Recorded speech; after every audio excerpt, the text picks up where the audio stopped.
Yes, nkulamusizaako nnyo mukwano gwange najjo osinza okuba ng'otuwuliriza kutegeeza nti okola ky'amaanyi nnyo okwekumira ku mayengo gano. Oli ku Yugi Updates TV kw'osinzira okuba ng'otuwuliriza mukwano gwange, nammwe abaliko mwebale kubanga mutuninze Yugi Updates TV. Bw'agala otweyongako kira wansi waliwo ekigambo subscribe kikooneko, ojja kuba osobola otweyongako ddala bulungi nnyo. Kakati nno mukwano gwange olunaku olwaleero kubadde kusikaŋŋana na muguwa kuyirimba okuva eri mu kkooti wali eri ku military base, ku military court ey'e Masindye, gwe mukwano gwange ali eyampuliriza. Embeera ng'egaze era ensonga zirinnye enkandago, gwe mukwano gwange ali eyampuliriza.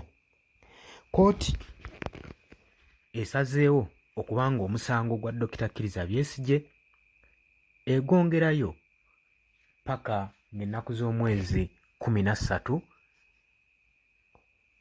wiiki ejja omwezi guno.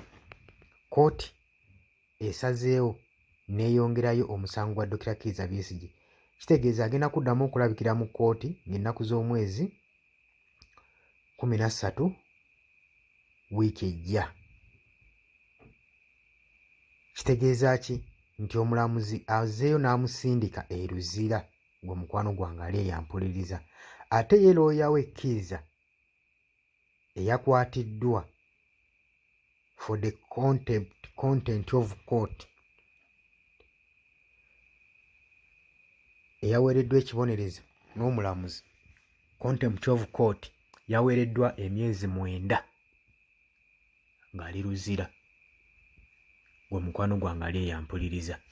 Kitegeeza ki?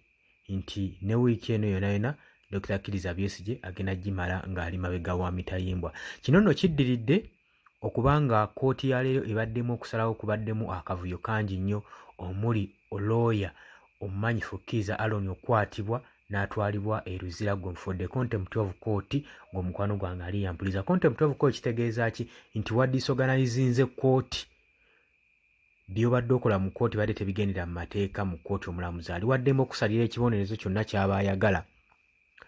Kati ate saako n'okumma looya okuva eri e Kenya, Martha, eyammiddwa olukusa okupulakitisingira amateeka ge kuba yabadde azze ng'agenda okukulemberamu bakanso bonna abagenda okuba nga bawolereza Dr. Kizza Besigye, naye oluvannyuma yagaaniddwa ate nga bamuwadde layisinsi. Jjukira layisinsi ye ng'eri temporary. Tetumanyi kigendererwa kyabadde ku ki, naye obuvuyo obwo bwonna ne babadde bakatuuka ba looya, jjukira babammye olukisa, access eyingira mulyango okuyingira mu kkooti wali eri e Makindye.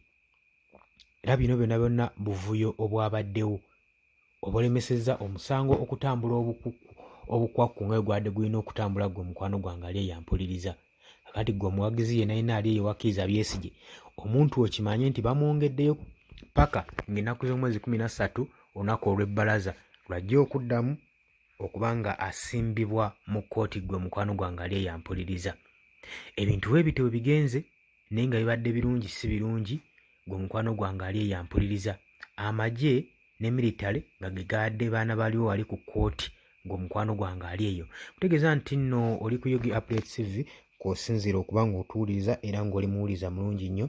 Wagala otweyungako kiri ali wansi waliwo ekigambo subscribe kikooneko, ojja kuba otweyungako ddala bulungi nnyo. Mbategeeza nti nno mbagaliza ekiro ekirungi era mweyaba.